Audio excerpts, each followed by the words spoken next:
Most companies try to sell as many products as they possibly can. Ferrari does the opposite. It deliberately makes fewer cars than people want to buy, every single year, on purpose.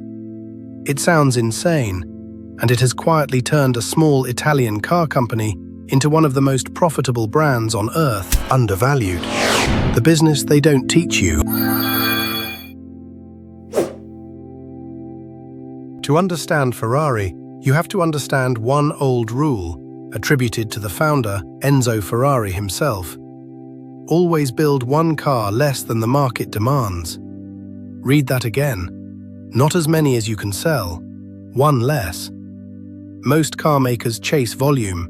They add factories, add shifts, and try to put a car in every driveway, because in a normal business, more sales just means more profit. Ferrari treats its own product like it's almost too precious to sell. It keeps production deliberately tight so that demand always runs a step ahead of supply. And that single decision to keep itself permanently sold out on purpose is the foundation everything else is built on. Here's how extreme that is. In a recent year, Ferrari delivered roughly 14,000 cars. Not 14,000 a day, 14,000 in the entire year across the whole planet.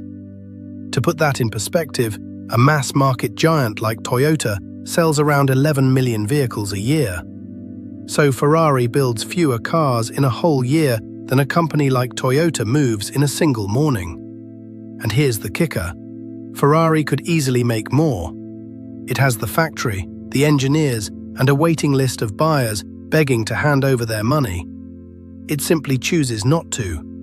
Because the moment Ferraris are everywhere, they stop being Ferraris. So, if Ferrari sells so few cars, how is it so rich? This is where it gets beautiful. Because Ferrari is scarce and deeply wanted, it has something almost no other car maker has. Real pricing power. It can raise prices, and the line of buyers only gets longer. Look at the profit margins.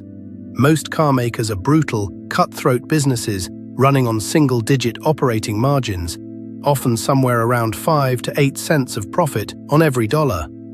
Ferrari runs operating margins north of 28%. That is not a car company number, that is a luxury fashion house number, the kind you see at the very top of the handbag and champagne world. Ferrari isn't really competing with other cars, it's competing with the most exclusive luxury brands on the planet. And here is the number that makes people's jaws drop. Spread Ferrari's profit across those few cars, and the company earns well over $100,000 of profit on every single car it sells. Now compare that to a mass-market giant, which might make only around $1,000 to a couple of $1,000s on a normal car. So one Ferrari can carry more profit than dozens of ordinary cars combined. Fewer cars, each one quietly printing that kind of money. That is the whole magic trick in a single line.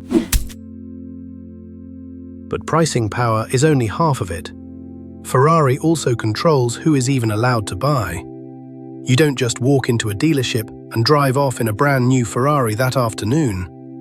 For many models, there's a waiting list that can run a year or more. And for the rarest, most special cars, the limited editions, you often can't buy one at any price unless Ferrari decides you're worthy. Those cars are quietly offered first to loyal collectors who already own several Ferraris and behave the way Ferrari likes. So the company has turned buying its product into a privilege you have to earn. Think about how strange that is. You bring the money, and Ferrari can still say no. That isn't a customer relationship, it's a velvet rope, and the rope itself makes the car more desirable. Then there's the quiet money machine bolted on top. Personalization. When you finally get your allocation, Ferrari doesn't just sell you a car, it sells you a blank canvas, a special paint color matched to something you own, hand-stitched initials, a one-of-a-kind interior. Through its tailor-made programs, buyers can spend tens of thousands of dollars extra customizing a car that already costs a fortune, and the margins on that personalization are enormous. The customer feels like an artist. Ferrari sees one of the most profitable add-on businesses in the entire car industry. The base car just gets you in the door. The personalization is where a remarkable amount of the profit quietly lives. Now, why can Ferrari get away with all of this when other car makers simply can't?